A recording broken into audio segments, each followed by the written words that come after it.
It is Rams week once again. Can Kyle Shanahan pull another rabbit out of his hat? Plus, we'll give you our picks, and apparently, we've got some controversy from last week. We'll explain on today's show.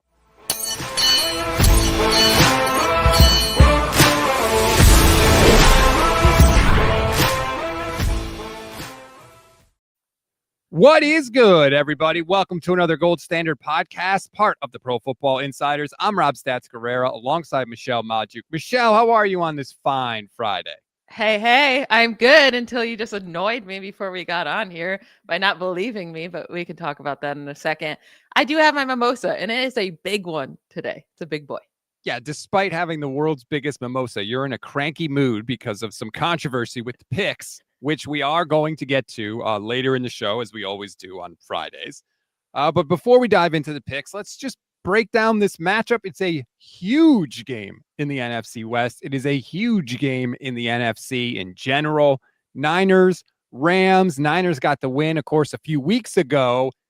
Can they do it again? I don't know. They're not quite as banged up as last time, maybe, but also kind of they are, because 3 more guys were just added to the injury report yesterday.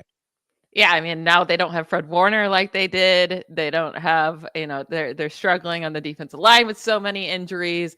They do. I mean, basically the only guy they're getting back that they didn't have then was Kittle, right? And Jennings. Jennings was out in that one. And they're down Fred Warner, obviously, and Michael Williams. So, it's not an even exchange by any stretch of the imagination. Gabe Garoni, YouTube channel member for 26 months. Thank you for more than 2 years of support, Gabe. I really appreciate that. Says, my favorite show of the week. Whoop, whoop. I thought you were going to do the whoop. I was going to do it, but then, you threw me off there. Sorry. Tanisha says, good morning, Rob and Michelle. Thank you, Tanisha. Shout out to all our YouTube channel members.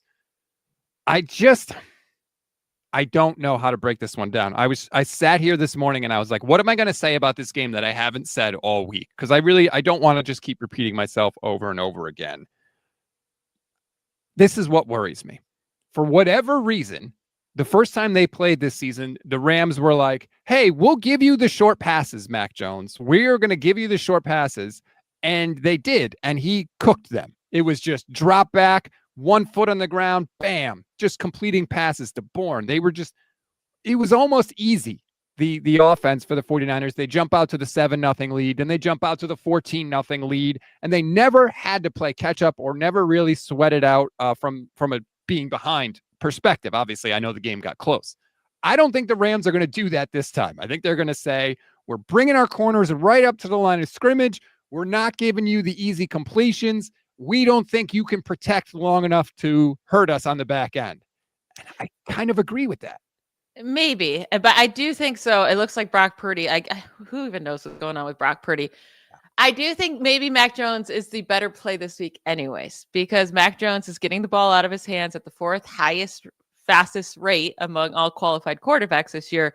While Purdy, I mean, he's only played but 2 games, but he was at the 4th longest. I do think Mac Jones getting the ball out quickly will be key in this matchup with how good the pass rush is for the Rams. We can compare these 2 pass rushes here in a moment. I need to talk about the 49ers not trading for anyone at the deadline. Not cool. But the Rams have outscored the 49ers 39-6 in the 4th quarter over their last 4 matchups, right? So even when it looked like the 49ers were handling business earlier this year, they let them come back, right? In the 4th quarter, they had a 20-14 lead entering the 4th quarter. Then it goes into overtime. And every game over the last 4 matchups, they've had a lead entering the 4th quarter, but they lost 3 of those 4 games. Okay, that's interesting. Now, one of those games was Sam Darnold against Carson Wentz. Yeah. So, I don't put a lot of stock in that. The Rams outscored the 49ers 9-3 in the 4th quarter of the first game this season. Shout out to the Niners special teams for blocking an extra point. I think special teams is going to be massive in this game, Michelle. The Niners special teams have kind of been good, especially the past couple of weeks. I hesitate to say, but the Rams special teams are awful. They are putrid. They can't return kicks at all. They can't cover kicks. They can't kick field goals. Their whole field goal operation could be different this week. This is a clear area where the Niners can steal yards or maybe steal points. That's one area where they have a distinct advantage over the Rams, and they are going to need every bit of that advantage if they're going to pull off another upset. They really are, because I think the thing that could go wrong in this matchup, the biggest mismatch, I should say, is that the Rams have a top 3, pass rush group, can get to the quarterback. Well, the 49ers are the worst in the league. They're averaging a league low 1.2 sacks per game. Oof. 11 sacks in 8 games. The 49ers this year are just the 6th team in the last 30 seasons that have fewer than 12 defensive sacks and 6+ wins over their first 8 games of a single season, or first 9 games of a single season. Sorry. And the other teams are the 2024 Falcons, 2020 Raiders, 2020 Titans, 2015 Falcons, 2010 Buccaneers. Only the Titans among that group made the playoffs that season after having 6 wins to start the year. And the Titans lost in the wild card that year. If you dive into the numbers for the 49ers, none of them say that they should have the record that they have. None of them. They're 15th in yards per play at 5.4. They are 20th in opponent's yard per play at 5.5. How do they have 6 wins in 9 games? It really, you can just keep digging in deeper. I mean, their quarterback hits are pitiful. 24 quarterback hits, 6 fewer than any other team that's played all 9 weeks this year. 55 fewer quarterback hits than the Broncos, who lead the league. And this was before they played last night. So just like through week 9, 55 fewer quarterback hits than the team that leads the league, 36 fewer quarterback hits than the Rams. And it's also the 4th fewest quarterback hits through the first 9 games of a season since 2010. The teams ahead of them, the Bears, the Bills, the Buccaneers in 2010, and the Bears in 2013, all missed the playoffs. So it's like the 49ers should not have this record with the pass rush that they have going on right now. If there was ever a game where they needed Bryce Huff to just go absolutely nuts, it's this one. And it looks like, knock on wood, he's going to be back for this matchup. He had a sack in the first matchup against the Rams. I think it was on the first possession of the game, actually, for the Rams. That's the scary part, is like, if you can't ever get Matthew Stafford uncomfortable, how are you going to stop the Rams? I don't know, because we used to say, oh, Matt Stafford will give you chances to intercept the ball. Well, not this year. 21 touchdowns and 2 freaking picks, man. So that's the scary part for me, is like, I think that Shanahan will be able to do some things on offense. He'll figure it out, but I just don't know how Robert Saleh's unit is going to slow down the Rams, especially without Bosa, especially with Alfred Collins banged up. Hopefully he can play. Tatum Bethune is banged up as well. I mean, they're missing 3 of their 4 starting defensive linemen for the year. Are you shocked they didn't make a trade for a defensive player? No, not shocked at all. I think they made their move with the Keon White thing. They didn't want to pay the prices for Bradley Chubb coming off 2 ACLs, or Jermaine Johnson coming off an Achilles, which nobody else did either, by the way. So it wasn't like just the 49ers. I was not shocked. They have always sort of looked at this year as a transition year. I think if Bosa or Warner were still there, I think they would have made a move. I would not have been shocked if they would have traded for Trey Hendrickson. But why did they not anyways? Like, you need a pass rusher. Because they don't think this team is a Super Bowl team this year. I think that's what that tells you. Without those 2 guys, they're like, does Trey Hendrickson, a banged up Trey Hendrickson, by the way, which we know 49ers medical staff is not exactly known for their prowess. Keon White is already hurt. He's on the injury report. He's been here for 5 minutes. So I think they were just like, we're going to roll the dice and see what we have and save. They don't really have like a ton of picks too. They have a 1st round pick, a 2nd round pick, a 3rd round pick. They traded a 5th round pick to the Eagles for Bryce Huff, but that could become a 4th round pick if he hits a certain number of sacks. And then they're just sort of waiting on a bunch of compensatory picks in the 4th round that they haven't received yet, because those aren't given out yet. So like, they didn't really have a ton of draft capital anyway. So I was not shocked that they didn't make a bunch of trades. Yeah, I didn't expect them to make a bunch of trades, but I did expect them to add a big name on the defensive line. I thought they would make that trade. There was guys available from teams that are struggling that had, those players. I'm just shocked that they didn't make any move, or like, I guess I wouldn't have wanted the 49ers to be the ones that went all in on Sauce Gardner because that was a lot of compensation to pay a couple first round picks for. But that would have been really interesting to have him back with Saleh, right? And the fact that the Jets were the big traders this week, right? I'm just shocked it wasn't with the 49ers with Saleh being involved.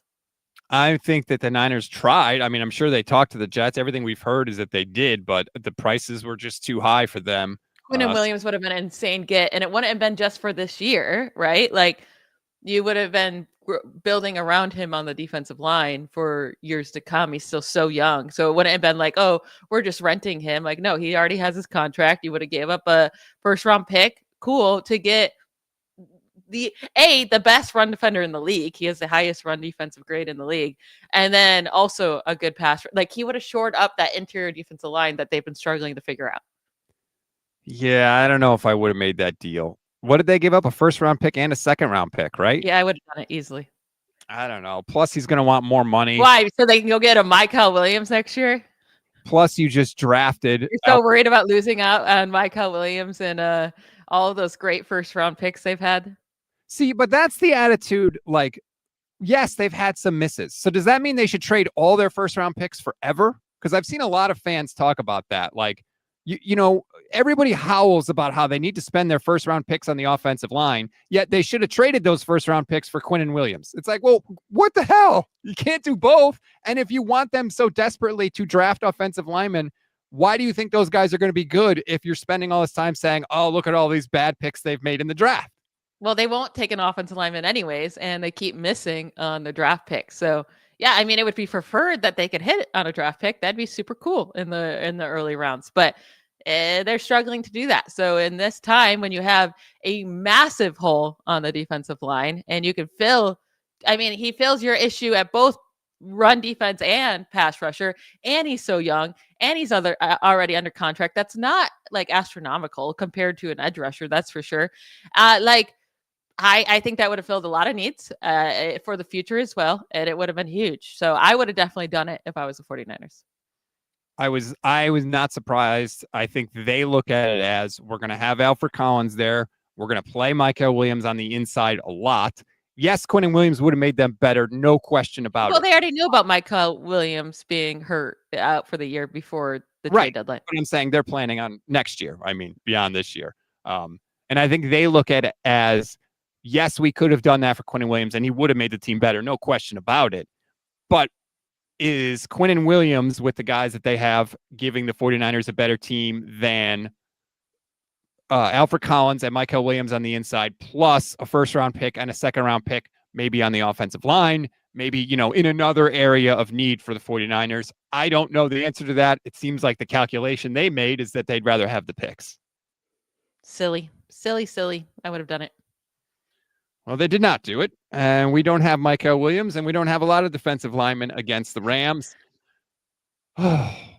Here's another question for you, Michelle. Last time the Niners ran for, and I can't believe I'm saying this out loud, 2.2 yards per carry in the game against the Rams. 2.2 as a team. 2.2 yards per carry. Christian McCaffrey was at a whopping 2.6 yards per carry, yet they still ran it 33 times in the game. Is there any reason to believe they'll be able to get more of a running game going this week? Well, they didn't have Kittle then. So if they have Kittle in blocking more, they definitely could do that. But I mean, I still don't think it's going to be like a hyper efficient run game. They're going to have to keep utilizing McCaffrey in the short passing game to be the run game. And it's been working for, like, just keep using that. He still, like, it doesn't matter how he gets his yards. If it's through the air or on the ground, it's the same amount of yards. You get 5 yards, you get 5 yards. Like, doesn't matter if you did it on the ground or through the air, right? So, and honestly, through the air, you're normally a much more fit. Like you get more yards. So I'm fine with this approach as long as they keep up with that. And McCaffrey's probably going to get another 7-8 receptions in this game. It's how it happens almost every single week. It looks like Jake Brendo will be back at center. So Matt Hennessy take a seat. And I think it's going to be Spencer Burford at guard. I don't know if it's going to be, I don't know if Ben Barch is coming back or not.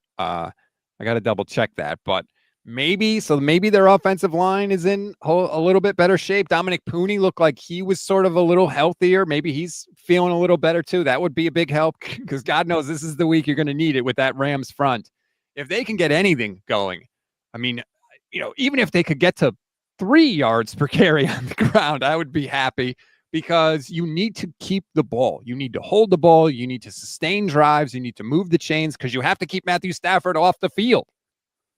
And I will since Kittle's gotten back, it has gotten a bit better for Christian McCaffrey's average, right? It was still only 3.8 this last week against the Giants. But I mean, before Kittle was back, it was 3.1, 2.6, 2.9, 3.0, 3.1. So even though it was still under 4, it was still better. In week 7, he had a really efficient game with 24 carries, 129 yards for 5.4 on the ground. So it has been more efficient with Kittle back. So that's my one hope here, but I still don't expect it to be very high. I think 4.0 might be like the ceiling here, but we'll take that, run the clock out, and again, just utilize him a ton as a receiver like they've been doing all year long.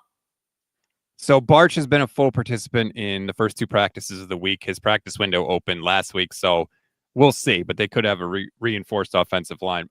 4 yards per carry would be, oh my God, I'd sign for that right now. Yes, please. Considering what they've done, do you think we'll see a little more Brian Robinson this week, considering that he probably had I would say he had his best week last week. I know it was against the Giants, but he looked pretty good.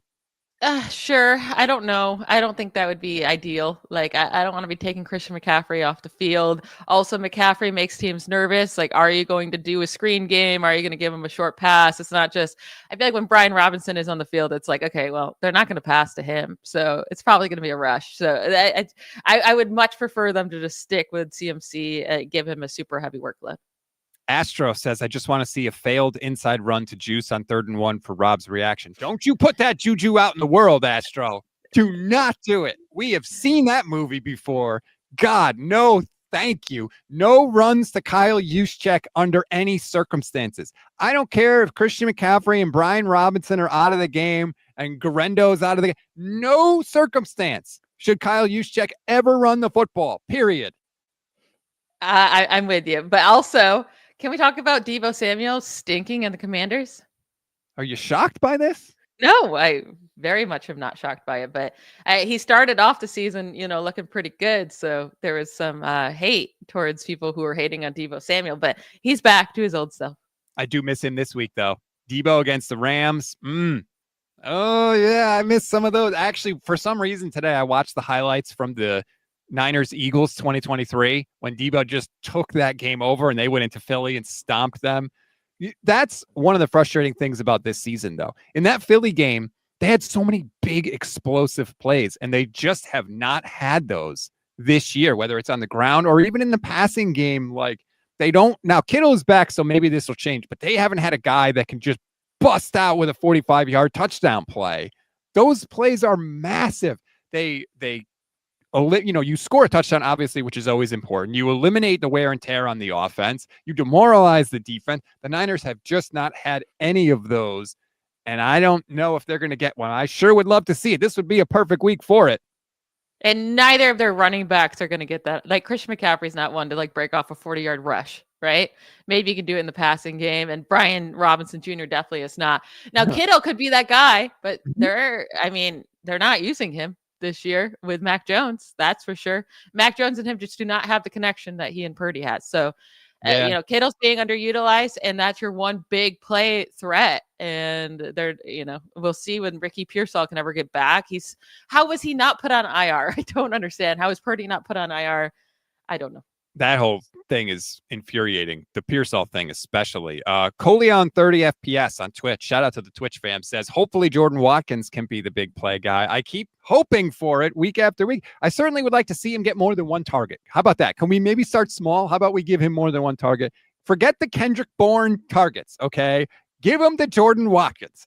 Kendrick Bourne, there was a play. I can't remember which week it was. It might have been against the Rams. I'm not sure.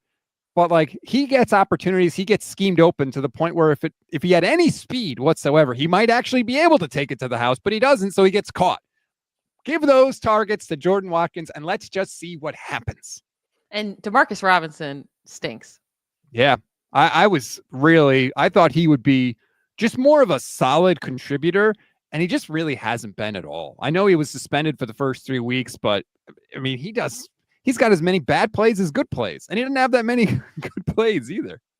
Now, I do think this week is huge. They're 3-0 in the division. That's great. And, asking for more than that with all them banged up and being 6-3, I guess we're being greedy. But with the Seahawks getting to play the Cardinals this week, we would expect the Seahawks to win, right, and go 7-2.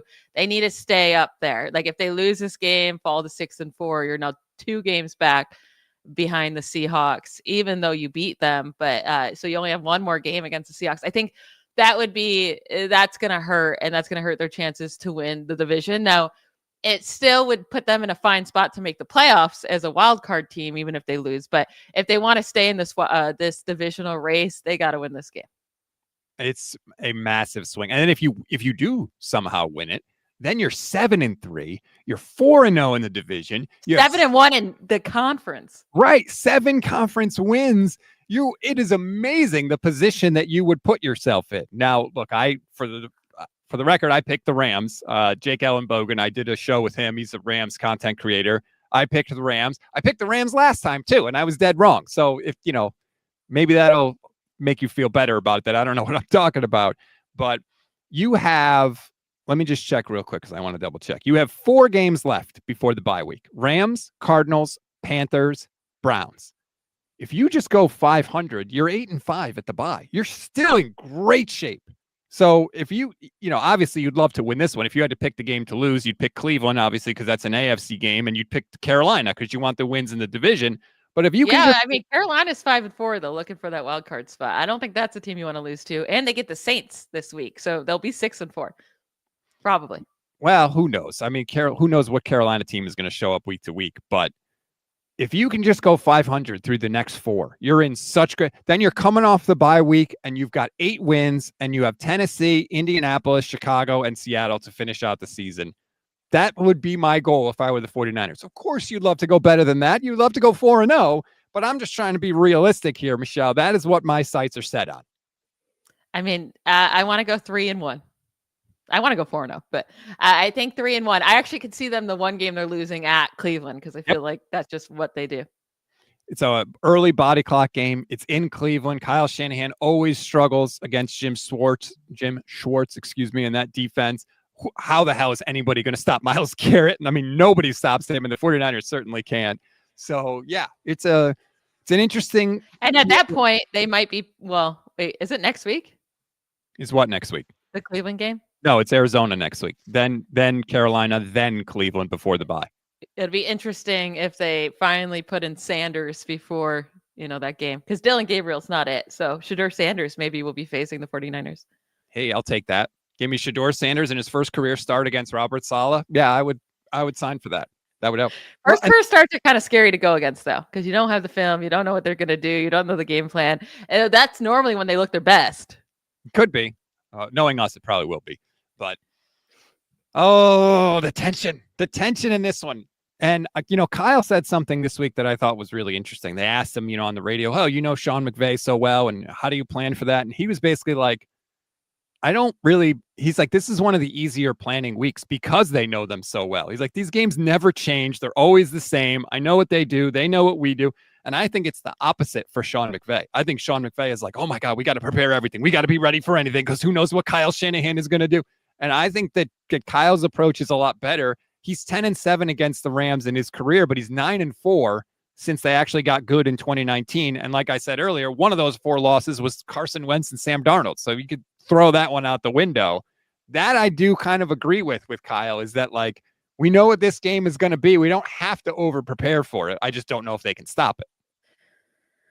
It's going to be a tough one. And Matthew Stafford has been on absolute fire. 9 touchdowns, 0 interceptions his last 2 games. And I don't know if the 49ers have the defense to stop him. Like Stafford leads the league in touchdowns, not under pressure this year with 17 passing touchdowns, not under pressure.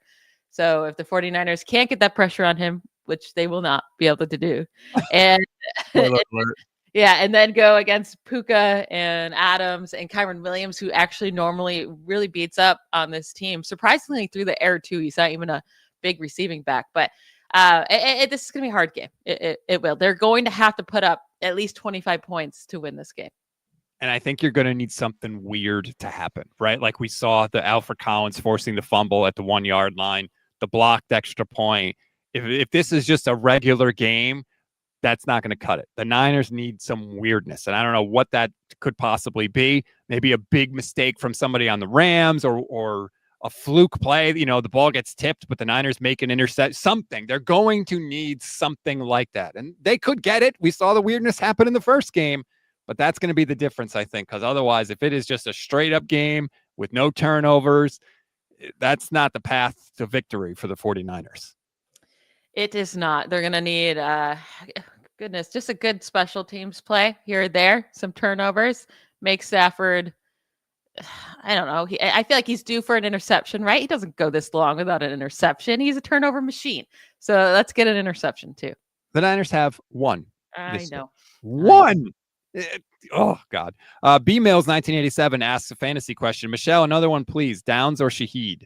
I'm going Shaheed, and then he asked one earlier, Jameson Williams or Shaheed. I'm going Jameson Williams over Shaheed, but then Shaheed over Josh Downs. Okay, so there you go. That Shaheed being Rashid Shaheed, who the Seahawks traded for. Such a good trade. Such a good trade. I saw something. I still can't believe this. I talked about it on the NFC West mixtape. The Seahawks have the most explosive passing offense since the greatest show on turf, Rams, in 2001. They have an explosive pass play rate of like 21%. That's insane. And now they got Shaheed, who is the definition of a big play receiver. As much as we want to hate on Sam Darnold, he's playing well again. Now he'll fall flat on his face when it matters most, but he's playing well again this year. He is absolutely. I mean, he's in the MVP conversation. He just is. That's just the reality of how he's played. They just. What do you have? 4 touchdowns in the first friggin' half. Oh God. Anyway, thank God they beat them week 1. It is that's the craziest part of this. It's like the definition of this season for the 49ers. It's like, oh man, Rams look really good. Seahawks look really good. The Niners beat both of those teams already. That's why to start there in the offseason, before we knew the schedule, I was saying, I want this at Seahawks game to be week 1. I want to get it over with. And it happened. It worked. They won. And yeah, I would not want to go to Seattle right now to face that team. I just don't think the 49ers would pull it out at this moment. Right. That's another point. They won that game in Seattle. You were 1,000% right. Clearly, the Seahawks did not have their pants on at that point. Like they were, it's week 1. Everybody's getting their stuff together and all that. And the Niners bank that win, and you never have to give them back, regardless of what happens after that. Thank God. All right. So let's get into it, Michelle. Let's give our picks. And we always use Sleeper when we give our picks. We're so grateful for them for hopping on board. Please check out the app. I promise you, it's not what you expect. It wasn't what I expected when I went into it. I love that there's more than just the games on there. There's news updates and there's message boards and stuff. You can talk to people, communicate, find a little community, which, let's be honest, isn't that what we're all looking for at this point? But check out the app. And if you do, just sign up so you can check out the app. You get a free $20 entry. You don't have to deposit any of your own money, and you still get a free $20 entry. So maybe have some fun and see what happens if you listen to our picks. We've hit almost 70% of the picks this year, just, saying we kind of know what we're talking about this season. So go check it out. And if you do want to deposit money, use our code GSP, and you'll get up to a 100% deposit match up to $100. So that's our code GSP. And it's real easy. All you got to do is pick higher or lower on a bunch of different stats, which we're going to give you here in a minute. Touchdowns, receiving yards, stuff like that. And you could win up to 1,000 times your money using Sleeper. So again, use our code GSP. You get up to a $100 match on your first deposit. Terms and conditions apply. See Sleeper's terms of use for details. Currently operational in over 25 states. Check out Sleeper today. Now, Michelle's mad at me. She's mad at me because she claims that I have kept an incorrect record on the picks, because what I have us at last week is 4 of 7 correct picks, which would put us 42 of 62 on the year. Now, you are claiming, Michelle, that I left some of your picks off that you hit on last week. Yeah, you definitely left Jackson Dart more than 37.5 rushing yards. I 100% said it. He hit over more than 37.5 rushing yards, and I want to have that. So you're just being rude. Well, I'm not. Look, I want to include it because it makes us look better, right? So if anyone remembers me saying that, please let me know. Put it in the chat. I'm willing to admit I could be wrong. Here's what happened. Last week, my kids had a half day at school, so I had to go pick them up. So Michelle and I had to do a really abbreviated show, and we were down to 2 minutes before I had to leave the house. And it's a hard deadline because I have to be there when the kids are dismissed from school. So I was like, Michelle, we got 2 minutes. And she just machine gunned out like a bunch of picks. Now, I thought I went back and listened and got all of them. I fully admit I could have been wrong. I fully admit that. But regardless, Arjun says she did. I picked it. So there you go, Arjun. Arjun's in your corner, YouTube channel members. All right. Oh, and Gabe says she absolutely said it. So clearly I left it off and I'm wrong. So I apologize. And for whatever reason, you gave me Kittle touchdown. I don't have that in my notes, but maybe I said it. So technically, I was 3 out of 4 for the ones I wrote down. I should not just give ones off the. If I did say the Kittle touchdown, I should have done that.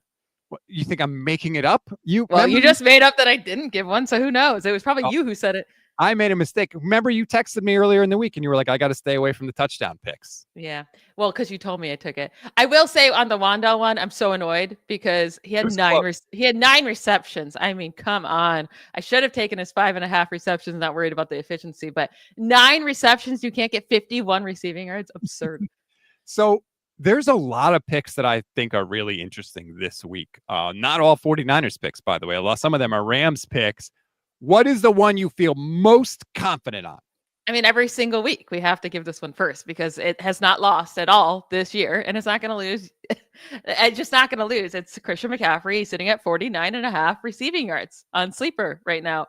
Take the more. He is averaging 70 receiving yards per game. He has had fewer than 52 receiving yards in just one game this season. It was against the Texans with 43 yards. The Texans are the best team at covering running backs in the receiving game, but also Vegas knew that, right? Or not Vegas, Sleeper knew that. And at 40, they put him at 42.5 that week, and he still hit the more at 43. So in the game earlier against the Rams this season, Christian McCaffrey had 82 receiving yards. He only needs 49.5. Just smash it. I don't understand how it hasn't been adjusted. And I like, part of me is like, oh, you shouldn't do that. You should pick different things each week. And I'm like, why? If they win, keep doing it, right? Press until it hurts is the expression. I'm 100% there with you. Like if it was in the 50s or 60, you maybe no. Smash. I completely agree with you on that one. I think that is the easiest. He has hit it on 8 of 9 weeks this season. How could you not get on board? It's incredibly difficult to stop, and I don't think this is going to be the week. The Rams defense is very good. Their linebackers are not the strongest part of that defense, and that's primarily the people that are going to be trying to stop Christian McCaffrey from catching the ball, and I don't think they're going to be able to do it. Yep, they're not. They're just not. I mean, Christian McCaffrey is going to get the receptions. It's going to happen. Now, how do you feel about this one, Michelle? I wrote it down at first, and now I'm scared. Christian McCaffrey less than 66.5 rushing yards. I don't like less. And I know. Not with Kittle back. No, I'm not, because I could see him getting like literally 67, 68. Like I think that's too low of a number. If it was in the 70s for sure, but I could see him definitely being right there in the 60s, and I'm not willing to say it'll be less than 66. I don't know if I want to take it. Because my thinking too was the Rams are really good. What if they give Brian Robinson more carries? And what if they just say, F the run game? We can't do it against these guys. We're going to throw it a bunch. So that's what I was thinking. I think I'm going to pick it. And maybe this is my emotional hedge. I'm going to jinx it. So I'm picking this to lose the bet. So Christian McCaffrey does well. But I would say Christian McCaffrey less than 66.5 rushing yards in the game. It's scary. It's my first less than pick of the year, I think. All right. Yeah, that's risky. Now I'm going to go on the opposite side with the Rams and take their running back, Kyren Williams. They have fantasy points up right now for Sleeper that you could take more or less than. And right now, Kyren Williams fantasy points that you can put money down on is 13.5 fantasy points. I'm taking the more. In 3 of his last 4 games, he scored at least 17 fantasy points.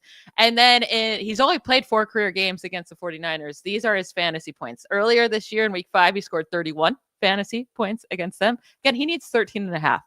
Last year, he scored 31 fantasy points against them in week 3. Now, in that week 15 game, he only hit 13.2. That was by far his worst game against the 49ers. That was that bad weather game where it was just a 12-6 game. And then in his first ever game against the 49ers, 28 fantasy points. So in 3 out of 4 career games against the 49ers, he has put up at least 28 fantasy points against them, and he only needs 13.5. We love those picks where you have the cushion built in, right? Those are the ones you feel most comfortable with. It's like, even if I'm wrong by 10 fantasy points, he still could hit the mark. So that is one you feel comfortable with. I completely understand that. I had a Kyren Williams pick of my own, and I'm going to go with Kyren Williams more than 2.5 catches. Now, this one is a little scary because they really don't throw to him that much, except against the 49ers. He had 8 catches the first time they played. I think they're going to keep that going. I think Stafford's going to have as much time as he needs to throw it to a billion different receivers in the game. He only needs 3 catches, not even 1 catch per quarter. Again, I know it's scary because he's only done it, I think just the one time this year was against the Niners, but I'm going to go more than 2.5 catches for Kyren Williams. Yeah, and 2 of his top 3 career games in the receiving game has been against the 49ers, shockingly. So, that's the one time they utilize him. So I like that. I'm also going to take another Rams player. I'm going Davante Adams, and I'm doing fantasy points again. They have him at 13.5 fantasy points as well for Davante Adams. He's been a touchdown machine, leads the NFL in touchdowns this year. The last 2 weeks, he has scored 26.5 and 23 fantasy points. There's only been 1 game since week 2 that he hasn't hit 13.5 fantasy points. And then there has never been a game for Davante Adams against the 49ers in his career that he has not hit 13.5 fantasy points. He actually averages 27.9 points per game against the 49ers in 6 career games against them. That is really good. I had an Adams pick, but yours is even better. And think about that. That's different teams, different quarterbacks. That's Packers Davante Adams. That's Vegas Davante Adams. Now Rams Davante Adams. And what they're doing in the red zone. I mean, he had 3 touchdowns in his first 6 games. He has 5 touchdowns in his last 2 weeks. He is absolutely cooking in the red zone right now. That is a very, very good pick by you. So I'm not going to co-sign, but I'm in on that one. I agree with your pick there. Now, I'm going to do another thing, Michelle. I'm going to take Stafford, no interceptions in the game. Another less than pick for me, less than 0.5 interceptions. He has 2 all season long, and the 49ers do not intercept anybody. They just don't. Unless Matthew Stafford has a complete brain fart and just throws it right to somebody on the 49ers, they have shown this year that they are not good at it. I'm going to try to capitalize it. Again, I'm not rooting for it to happen, but when it comes to my money, I got to go with what I think the reality is going to be. And the reality is Stafford ain't throwing them. Probably not. And you know what? Probably Mac Jones will throw one. So are you going to take more than? They don't actually have it right now. They only have the Stafford one. Oh yeah. That is weird too. A lot of the picks that are there are for Purdy. It's like, do you not know that he ain't playing in the game? But you for sure think he's not playing? For sure. Okay. I mean, Kyle Shanahan was asked on KMBR yesterday, do you think we'll see Purdy at all the rest of the season? And his exact quote was, yeah, I'm pretty confident we'll see Purdy play this year. He couldn't even guarantee it. He's pretty confident we'll see him again at some point this year.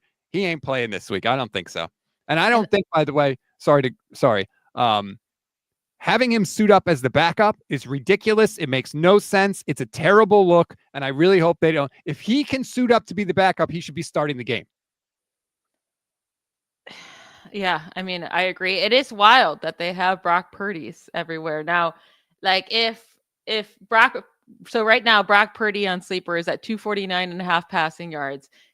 Put that to Mac Jones and I like it, right? Once they switch to Mac Jones, I would take that.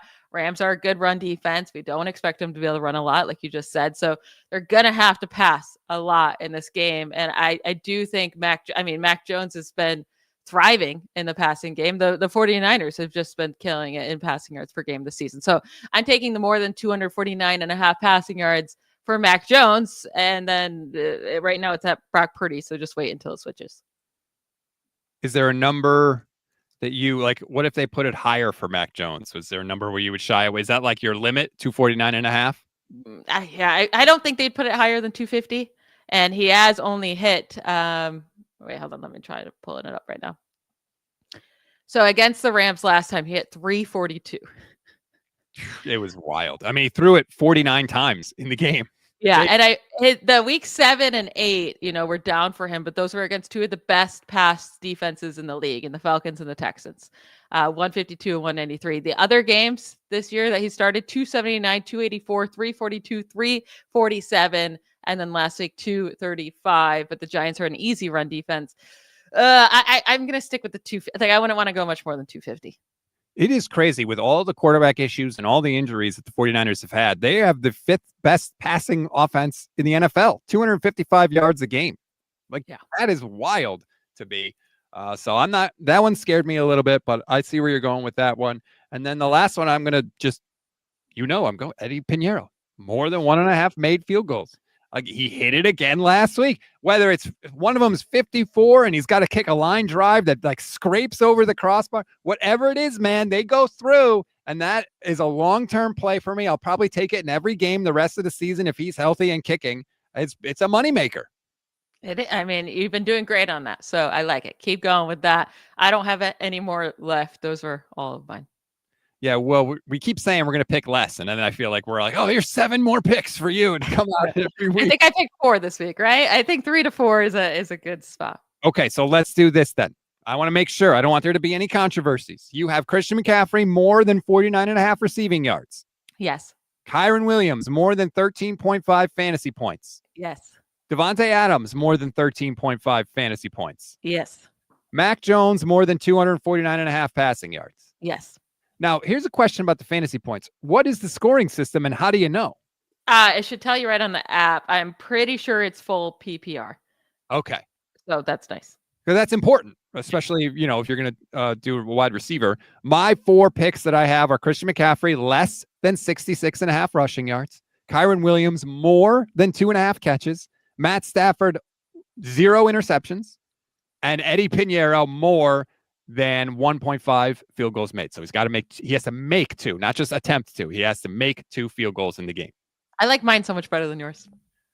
Well, you don't like less than. So you're going to be against me because I have 2 of those this week, which I don't usually take those either. That's sort of the way it fell for me this week. Yeah. Taking Stafford to go this many straight attempts without an interception. That's a bold one. Again, maybe it's just me trying to hedge and trying to somehow use whatever bad juju I have to get the Niners another interception. I'm just amazed that they haven't gotten a tipped ball. So last night you watch Geno Smith does throw a ton of interceptions on his own, but like Ashton Genty just like tips it up in the air and people are tipping up for Bo Nix. It's like, how is this never happening for the 49ers ever? It's crazy. Like we have had none of it. And we have had it the reverse, right? Balls have gone off like Juwan Jennings' fingertips, that perfectly catchable pass and just clangs off his hands and goes into somebody else. Nope. We got 1 interception and it was Diamador Lenore and it came at the end of the half and he didn't go down and time ran out. So like they couldn't even get anything from it. They couldn't even capitalize on it. It's maddening. Yeah, I know. I was at that game and I was like, the one time they get an interception, they can't even do anything with it. It was such a waste. That was the Texans game, right? That was Stroud. Mm-hmm. Yeah. Mm-hmm. Are you going to any more games this season?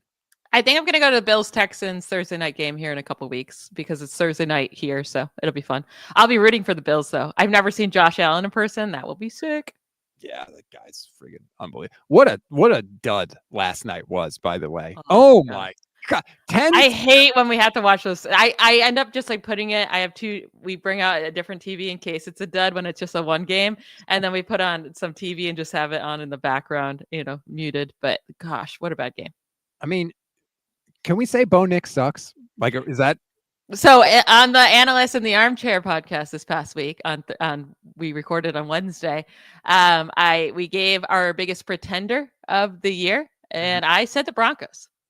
Ooh. I said they'll be 8-2 after this week because they're playing the Raiders, but they're the biggest pretenders in the league, and I'm standing by it, especially after that game. Wow. Do you know that the Broncos are on pace to break the NFL record for sacks in a season? Their defense is very good. Yes, if they continue their pace for the remaining 7 games, they will finish with 78 sacks. The current record is 72 by the 84 Bears. 78 sacks. 49ers have like 7 sacks on the season. They just remind me of the Steelers, like when they've been a really good defense as of late, but their offense stinks. That's just kind of what it feels like. By the way, on the analyst in the armchair, Michelle perfectly predicted the exact game between the Steelers and the Colts. You said this is exactly the game Mike Tomlin wins. No, you were so confident about it, and sure as all get out, I'm watching that game. I'm like, Michelle is nailing this. TJ Watt's forcing fumbles. Daniel Jones is turning the ball over. I'm like, she nailed it. It's you can just predict every way that the Steelers are going to go. You can predict every game. You can predict every season. It's the same thing over and over and over again, and it just always ends with disappointment. Tony says, I think the injury demon also prevents the Niners from getting turnovers.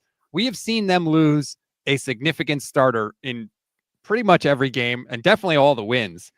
I mean, I don't even want to say this out loud because it's horrible, but like if you had to guess which one's going to go down this week.